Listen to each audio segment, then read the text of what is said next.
Welcome everybody back to The Sweet Spot. It is so my pleasure to introduce Susannah Lawson to you today. She's the author of 3 books, The Stress Cure, Optimum Nutrition Made Easy, Optimum Nutrition Before, During and After Pregnancy. So she's a health practitioner, a health journalist, and has been supporting clients to achieve better health and increased resilience since 2003. So she works with a range of issues from stress and fatigue, which honestly, let's face it, we all need Susannah's advice. And she also works with infertility and digestive issues. She is also well known on BBC and regional stations and newspapers, international media, and now she's on The Sweet Spot. Welcome, Susannah. How are you? Hello. Thank you for having me. It's a pleasure to be here. It's our pleasure. Thank you for being here. Now, Susannah, my first question is often, what is the hardest thing about being a working mother for you? Yeah. I think there's just so many things to balance. I think when you have a job before you have a child, you can give so much energy and attention to it. And then you have a child and a sort of love bomb arrives in your life and you want to give your focus to that and do the best you can. So then you're juggling 2 things. And for me, it was especially challenging because when my son was 3 months old, the maternity cover that I'd set up for my business didn't really work out. So I suddenly found myself having to go back to work far quicker than I wanted to, or was really ready to. And I was feeding my son and he wasn't sleeping. So it was quite exhausting. And I think a lot of mothers, that whole fatigue thing and this, whether their child sleeps or not, is such a big issue.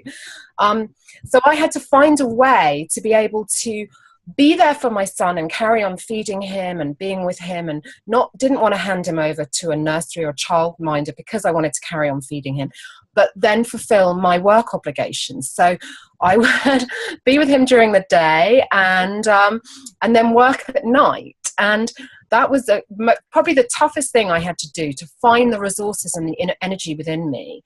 Yeah. And so it really made me think, okay, well, what can I do to support myself, to be the best I can be, to take this pressure and thrive, not to kind of collapse with exhaustion. So I was already a nutritional therapist, and I was just sort of looking for other things. And a lot of that's come together in the stress cure, because I looked at all the stresses that so many of us have, you know, not only mothers, but just people in general. To find strategies. And I think resilience is the sort of big word now. It's like how to do more and achieve more, focus more, be your best self with all of these commitments that we have. And I think that's especially relevant for working mothers.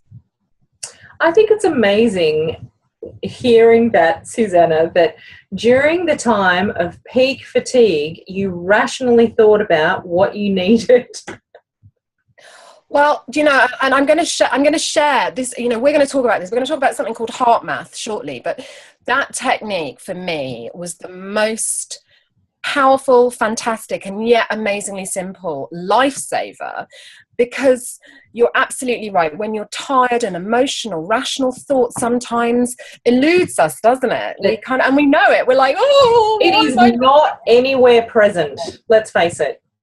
But heart math, which is a technique we're going to talk about, is just an incredibly simple way, a scientifically validated way to reset yourself in the moment so that you're able to think logically, you're able to think rationally, you're able to access your higher cortical reasoning to be able to make smart decisions, and also to stop those emotional energy drains. And I think that's a really key thing, especially in motherhood, early motherhood, any time in motherhood. I mean, my son's 5 now, so you know, I'm sure I have all these milestones to come, but it's a very emotional experience. It's a wonderfully emotional experience. And sometimes it's incredibly worrying, and there's all the anxiety. Am I doing this right? What's happening?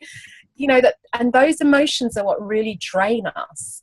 And heart math and increasing resilience through diet and nutrition is a way that you can just make yourself stronger, more resilient, better able to roll with all of those challenges in your life, and achieve a better outcome. And I think that's key for working mothers, because, you know, especially if you want to get your career back on track, or you want to try new things and you feel inspired, and yet, you know, there are only so many hours in the day, aren't there? So I think to be able to just be your best self as much as you can, and to stop the energy drains and to be able to put yourself in the right headspace to be creative and make smart decisions is even more crucial when you're a mother.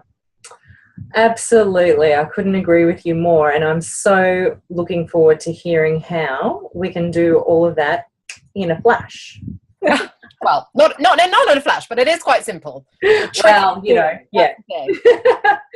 I won't go anywhere with the fact that it's got math in the title, okay? Well, it's American. So, and you know how they like, you know, that math thing, heart math, it's American. But if you just think it's some scientific system with the heart, then that's fine. You're there. So with your clients, and you deal with women, working women, mothers all day long, what do you think is their greatest challenge, or what do you see as a common theme that coming through your clinic? I think what I see with nearly all the clients I see is something called blood sugar imbalance, where what you're eating is sending you on this kind of roller coaster of ups and downs. And a lot of people, especially, you know, you're so tired. What do we turn to when we're tired? Caffeine and sugar. You know, those quick wine. And wine. Okay, maybe at the end of the day. Do you drink wine at the end of the day? When it all gets too much, just crack open the Shiraz.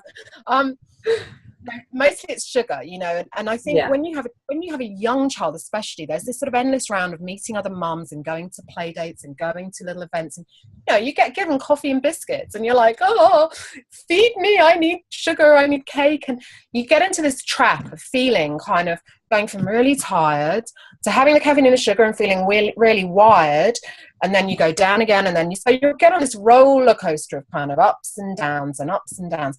And then what typically accompanies that is you start to put on weight because your blood sugar balance goes out. And you know, we talk about losing the baby weight, and I tell you what I observe is that yes, women do put on weight during pregnancy because they're tired and they eat more sugar, and that the whole thinking they can eat for two and stuff. And then when they have the baby, because they're so tired and they just have to kind of eat to fortify themselves, often the weight gain increases, and then they feel bad about themselves, but they're feeling tired. You get into this whole vicious cycle, and it's, you know, heartbreaking to see. And luckily for me, you know, I see the women that come through my door who are ready to break that, and they say, look, I've had enough of this, can I do something, can you help me? And I'm like, of course I can. And that's part of the reason why I wrote The Stress Cure with Patrick Holford, because stress and that whole energy drain and that fatigue and the lack of resilience is such a common problem, you know, especially for working mothers, but for everybody. So what I do with clients when they come and see me is that I look at the pressures in their lives, I look at what they're eating, I assess for nutrient deficiencies, I assess for sort of symptom deficiencies. So, you know, for example, what's their digestion like, what's their immune system like, what are their energy levels like, what's their exposure to pollution, food allergies, all this kind of a really big assessment. And then we look at how to make gradual changes, because the last thing you need when you're stressed is a whole list of things to do that you're just going to beat yourself up with and think, oh my God, how do I do that? So I think a real key message from me for women is don't take on too much. Have big ideas and big goals, but just start with one thing. If you just do one thing a week and build up slowly, then I think you can make progress and not overload yourself, because that feeling of overload and overwhelm is so common for us now. So typically I'll look at diet, and the big thing with diet, really, it's very simple. To balance your blood sugar is to eat protein with every meal and slow releasing carbohydrate. And by that I mean unrefined. So instead of having your white bread or your white rice or your white pasta, you choose the wholemeal varieties or whole grains, buckwheat, quinoa, rye bread, oat cakes, things like that, and add some protein. So, you know, breakfast typically for people is a piece of toast, a bowl of cereal, you know, grab a coffee and a croissant on the way to work. And that's sort of rocket fuel. So it gives you a quick lift, but then follows a big dip. So if you have, for example, eggs for breakfast, scrambled eggs with rye toast, or some low GL and low glycemic load, so not loads of loads of dried fruit and stuff. So whole grain muesli with some seeds and nuts extra on top, and some plain yogurt. So you start your day with a really protein rich breakfast, and that really truly sets you up, especially if you're one of those people that gets a 3-4 o'clock dip where you go, oh my god, I need cake and coffee. And I'm sure that's most of us. And I find that when you get breakfast right, people don't have that dip. So if you imagine your plate, let's imagine your plate, and you say, okay, I'm going to divide my plate into quarters. I'm going to do 25% protein. I'm going to do 25% slow release and carbohydrates. And the other half, the 50%, is going to be non-starchy vegetables or salad. So for lunch, for example, that could be a jacket potato, but not a great big jacket potato, a whole load of prawns or tuna mayonnaise or egg mayonnaise or something, and a big salad on the side. For your evening meal, it could be a piece of salmon, some brown rice, some stir-fried greens, or it could be some chicken, a little bit of a chicken baked in the oven with some new potatoes and some steamed vegetables. Those kind of ratios for lunch and supper and a protein-rich breakfast can really give you the energy to make you feel more resilient. The other side of the equation is then not filling up on sugar and caffeine, because those things really unsettle your blood sugar. So if you're drinking a lot of caffeine, aim to cut down. Don't go cold turkey because you'll get withdrawal. Just cut down gradually. What would you say is a lot of caffeine, Susannah? I would say more than a cup of coffee a day. Yeah. And depending on where you get your coffee. So a lot of people buy coffee in a coffee shop now. Yeah. And, I don't know, do you have Starbucks in Australia, or do you have a Starbucks grande coffee? It's like 4 shots of espresso. So it's a massive, like 500 milligrams of caffeine, a cup of instant coffee, which is about 50. So, I had a client, a lady who was like really kind of wired, and she said, I only have 1 coffee a day. I said, what do you have? Grande coffee. And I'm like, you're having the equivalent of 10 cups of instant coffee. No wonder you wired. She was like, oh, I just thought as I was going to have 1, I would make the most of it. So and she'd put her cup in the bin, and then she'd run everywhere. Yeah, for about an hour, and then she'd crash and feel terrible the rest of the day. But green tea contains something called threonine as well as caffeine that can kind of help to maintain focus and doesn't give you such a hit. So I would say gently ease yourself from caffeine, reduce the amount you're drinking, introduce something like green tea. And also don't have caffeine on an empty stomach, because then what you're doing is caffeine triggers, look at your face. Caffeine triggers the release of adrenaline. And what happens then is your body thinks, okay, I'll run on adrenaline. That'll be my fuel, rather than you're going to run on the fuel from your food. So then you turn into a stress junkie. Yeah. Okay. So you look for stress hits, and you run on adrenaline. So you go for caffeine. Same goes for smoking. That's what that does. Releases adrenaline. Whereas ideally, what you want to do is get your energy from your food. Yeah. And if you run on stress and caffeine, the chances are you're probably storing quite a lot of fat from what you're eating. So if you want to lose weight too, reducing caffeine is pretty key. Right. I went like that because I have my lemon in the water, in my warm water in the morning, and then I have a coffee, and then I have a green smoothie. I probably am doing it in the wrong order, right? I have the green smoothie first, and then have the coffee afterwards. The coffee's just easier to make. I know. We are creatures of habit. Apparently it takes 2 weeks to make a new habit. 2 weeks to break an old. So, you have to persevere. I mean, I find it takes 5 minutes to make a new habit. When I was working, one morning I would go, I'm just going to have a coffee and a croissant this morning. And then the next day I would be like, I'm ready for my coffee and a croissant. Just the one day would make that's funny. Maybe it's 21 days to make a good habit and 5 minutes to make a bad one. Yeah, probably. Probably. That's the way it goes, I think. Probably. So eating the kind of balancing the blood sugar, eating more protein, slow releasing carbohydrates, reducing the sugar you have, lining yourself up with healthy snacks. I always say to my clients, put some almonds and an apple in your bag, or a little packet of oat cakes, or have some hummus and crudité, or chopped up carrot and and red pepper in the fridge at work, so that you don't ever get that, oh my God, I'm so hungry. Because you might feel a bit peckish and you'll be happy to eat an apple, but you're working away, so you ignore that. And then, you know, within half an hour, you'll be thinking, oh, maybe I want a biscuit and a cup of tea. You know, within an hour, you're like a maniac looking for a Mars bar, because as your blood sugar drops, the message your brain sends you is more and more powerful. Because, you know, human beings run on glucose. That's our fuel. It's the breakdown product of carbohydrate. And we need that to operate. But also our brain needs that. The brain is the biggest consumer of glucose. And that, you know, this is the kind of running our bodies and deciding what to do, balancing our hormones, managing digestion, driving our thoughts, our neurotransmitters. So if the brain registers your glucose levels are dropping, it will give you a more and more extreme message to make sure you refuel. But the beauty about eating protein and slow releasing carbohydrates and limiting caffeine and sugar is that instead of going on this kind of roller coaster where you're going up and then rebounding down and up and down, is that you're kind of much more even like this. And when you're like that, you're not feeling hungry. Yeah. And your brain is satisfied because you've got slow releasing energy that keeps you stable all the day. So you can operate more effectively.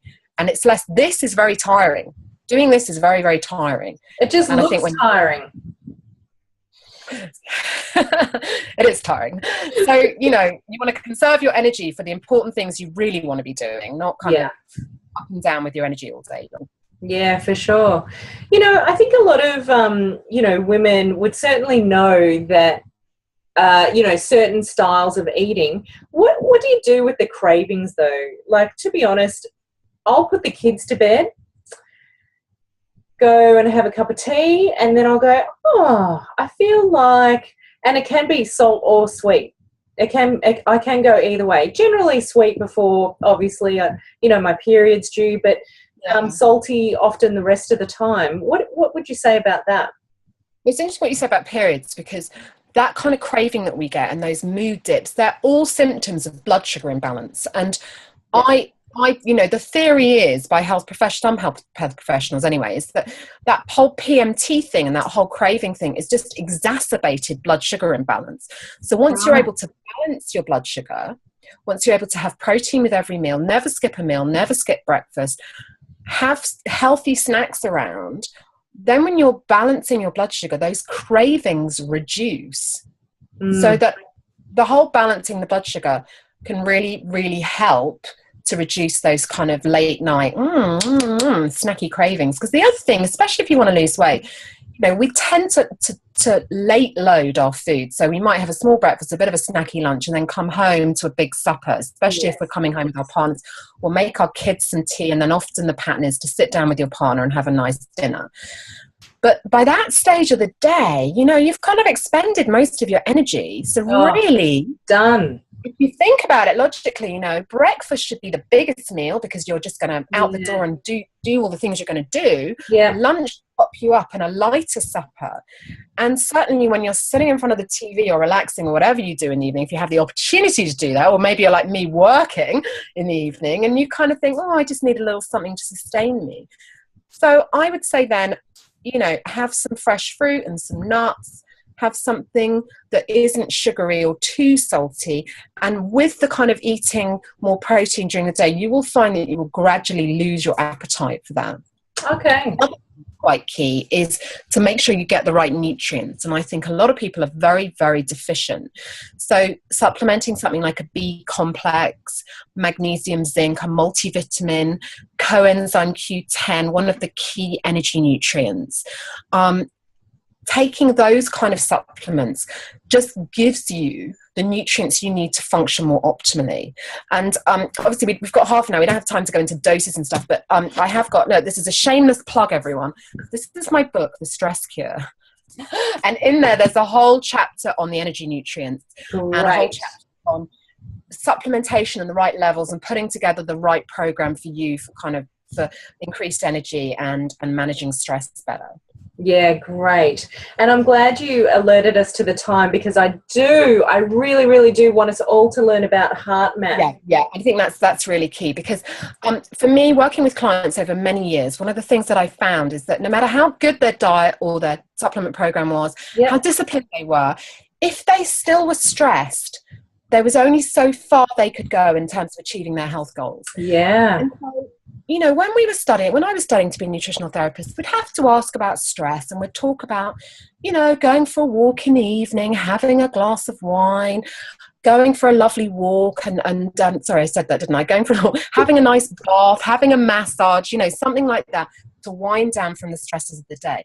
But the reality is, if you are being triggered by stress all day long, you know, you're pumping out these stress hormones, adrenaline initially, cortisol, which is the kind of longer lasting stress hormone that prepares you for emergencies. But over time, if you're constantly doing that, it just depletes you and you feel tired, and it puts you into a state of inflammation, and it's just not good news. And I'm thinking, well, how do I help these clients? How do I help them? How do I help myself, you know, when I'm stressed? Yeah. And I have a very good friend who works for the NHS in Scotland, the National Health Service in Scotland.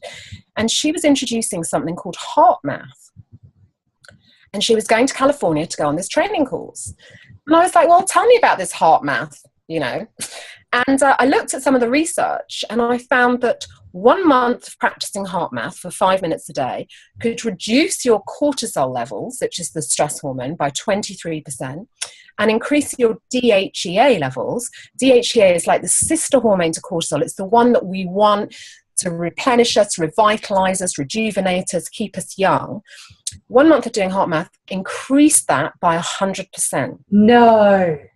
And I was like, this is unheard of. You know, I'd never seen a nutritional protocol that would achieve that. And apparently later on, when I talked to the Institute of Heart Math, the lab managing those tests had never seen anything like it either. And they wondered what drugs these people were on. They were simply practicing this technique called heart math that it's big in the States. The military use it, the Navy SEALs, the LAPD, the big police force in the country. So people who have incredibly stressful jobs use the technique. Business leaders, you know, resilience is the big buzzword now. You know, and now working mothers who have, you know, as we know, really have to, you know, the most pressure and the toughest job sometimes. You bet. Wonderful to do.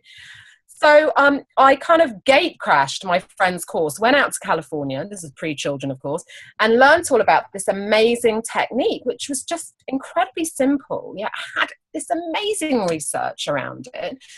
And so then I learned how to do it to become accredited to teach it to my clients. And I think I was probably the first nutritional therapist to learn the technique and introduce it to my clients.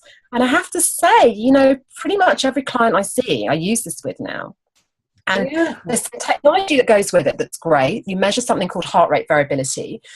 So you take somebody's pulse and you look at them when they're doing the exercise. And I'm just going to show you 2 images, and then we're going to talk you through the technique, because I'm conscious that we don't want to run. That would be great.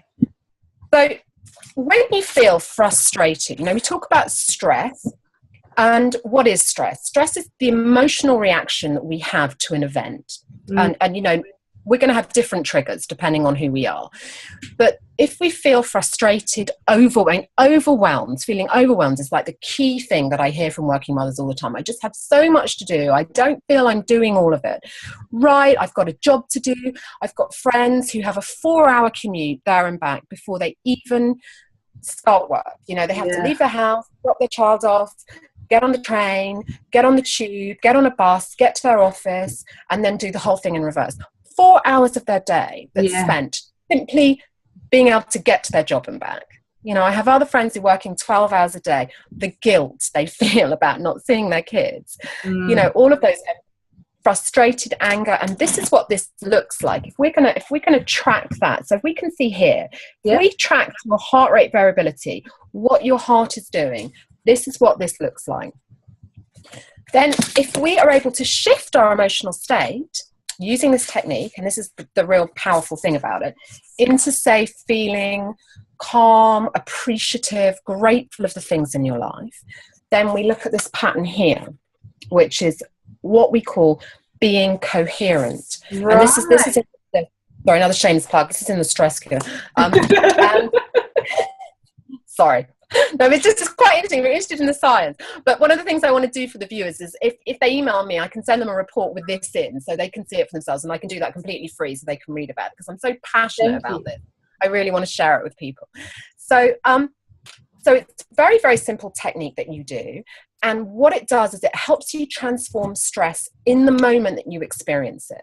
Because that moment when you suddenly, you know, your boss comes in and dumps a load of work on your desk, or you do a presentation and people go, oh, that wasn't very good, or you suddenly get stuck in a traffic jam and you're not going to make the childminder in time, or your child throws up just before you're about to leave the house. All of those moments, oh! and that moment is very depleting on your energy. You can do this technique to neutralize and stay calm and focused. So that's why it's so powerful, because it's an in the moment technique. Let's do it. Let's do it. Okay, so there are 3 things to remember. Right. 3 parts to this. Yep. The first one we call heart focus. Yep. So what we do, let me just pull this down so you can see. So you focus, can't see my head there, but okay. So we imagine that we focus in the center of our chest around the heart area. So just focus your attention there. So just put your attention there. Then the next part we call heart breathing. So let's imagine that our breath is coming in and out of this area in our chest. Now, of course, we know it isn't in reality, but let's just imagine. And what we want to do is just slow down our breathing a little bit. Just breathe a little bit deeper and have a rhythm that's the same in your inward breath as it is in your outward breath. So it could typically be 5 seconds in, 5 seconds out. So let's try that. So we just imagine the breath is coming through this chest area here, and we're breathing in for 5 seconds, out for 5 seconds.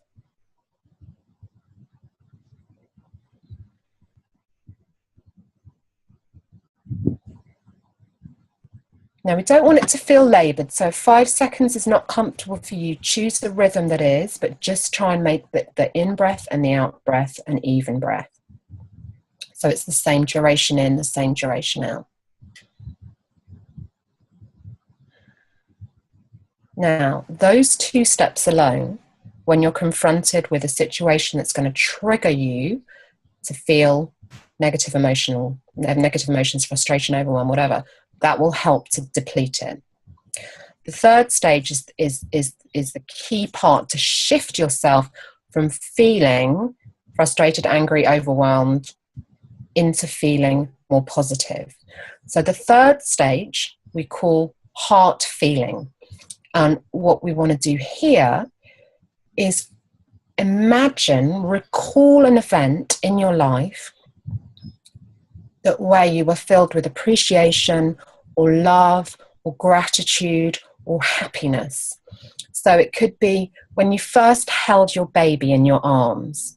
It could be stroking a dog or a cat, taking your dog for a walk, being on the beach. It could be walking in nature and looking at a beautiful view. It could be remembering a lovely time you had with your friends. Just recall something that was a very positive experience for you. So you combine that. So you're still focusing on your heart area, you're doing the breathing, and you are just imagining now, recalling, bringing back to mind that wonderful event. And carrying on with the breathing. And if your mind wanders, just bring it back to that event.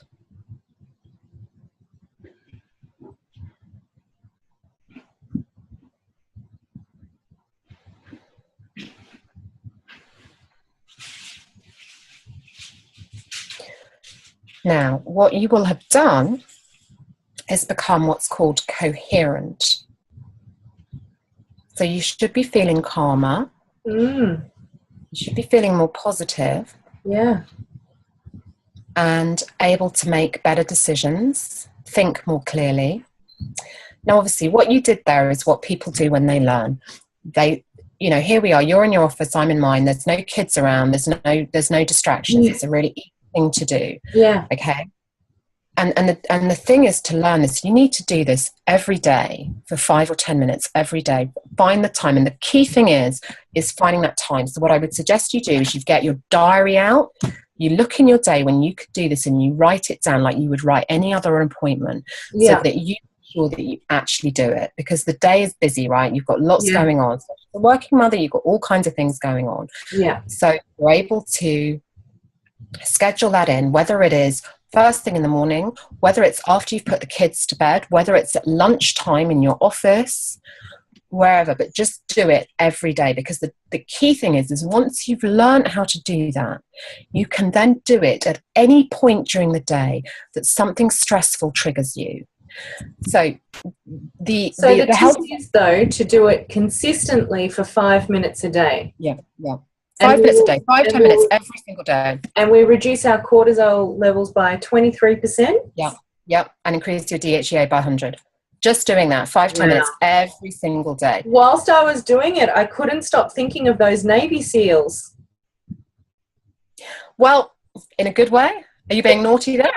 Sure, good way. Yeah, because imagine, okay, so they did a heart math. I'm shifting in my seat. With, well, they're in a really stressful job, all LAPD, they did this, they set up this domestic violence training with the LAPD. And, we're talking LA, people have got guns here. Yeah. They have to go in and diffuse the situation. And the key thing here is that when we're emotionally triggered, the amygdala in the middle part of the brain, which is part of the reptilian brain, is triggered for instinctive reaction. Yeah. So, you shout at me, I shout at you. You slap me, I slap you. Yeah. You cut me up, I scream obscenities. And afterwards you think, what was I thinking? The thing is, you're not thinking. You're just reacting. When you're able to go, I can see that trigger coming, because this is the thing, you do this every day, you see those triggers coming, you have a choice point. That point where you can instantly do your heart math breathing. It's like, and does it become part of body memory in a sense? Yeah. But you have to do it. So that when you have a stressful trigger, you then do that, because then what you're doing when you're coherent is you're accessing your frontal cortex here, which is the later part of the brain to develop. And it's this part of the brain that's responsible for intuitive thinking, for good decisions, for smart solutions. And this is where we want to be. Yeah. This is where we want to be. So, you can do heart math every day. Then you can do it at every point in the day, just a couple of breaths to stop yourself being triggered into a stressful state, to neutralize. Stressful thought. One stressful thought, you can release 100 different chemicals into your body that are going to harm you. Wow. To stop that. The other thing, the big thing though, is those emotions are a massive energy drain. Yeah. And we need the energy for the things we want to be doing. Yeah. Not the things we don't want to be doing. So it's remarkably effective with children. We all get that point where you go, why didn't you just stop? I was just thinking that, or even that they do it, like to tuck them into bed and do it with them. And I don't know how you would get around teenage children, but... Well, teenagers are great. I'm working with teenagers right now. Yeah. One of whom's got anorexia. The other one is really under a lot of exam pressure. Yeah. But another one, learning difficulties, very, very stressed. Yeah. Incredibly stressful time, teenage time. Yeah. So to that, and the research with HeartMath, if you're interested, you can go to the website heartmath.org and access their research, because there's amazing research on increasing IQ levels, improving exam results, the kind of benefits that there are for children, but also for older people, reducing hypertension, atrial fibrillation, even diabetes. It's had positive impacts. There's a whole ton of research which just says, because effectively what you're doing is you're resetting your body into an optimal functioning state. You're not letting it go down that kind of alarm, alert, stress ravaged state where we can't function. It's so simple. And it's so simple. 3 steps, okay? So heart focus, heart breathing, when you breathe evenly, and then the heart feeling. Yeah. And sometimes people are very depressed, or they can't think of anything that makes them happy. And I had a client the other day just went, you know what, I've got food in my fridge, I'm going to be grateful for that. Or the sun is shining, or I'm not living in Syria. There are so many things that we can all feel appreciative and grateful for. But the great thing is, the more you do it, the more feeling appreciative, happy, passionate, grateful becomes second nature. So you can really use this to actively shift. If you're a negative person, or you're a pessimistic person because of your life experiences, you're able to shift into a more positive state, and then that feels familiar. So then you're able to be more positive. It's really, I can't tell you how passionate I am about this, because this tool is just so simple yet so transformative, and anyone can use it, which is great. And the graphs I was showing you, there is software you can use. You can get something you put in your iPhone or your iPad. You can get something on your computer. You can measure your own coherence levels and heart rate variability, but you don't have to have that to do it. And the report I'll send out to people, if they're interested, just email me, find out more. I can give them all of that background, because they'll half an hour. Thank you. And Susannah, we actually have links to meet up with you or connect with you, so that people can actually get that free diagram or diagnosis that you've so kindly offered all of our viewers.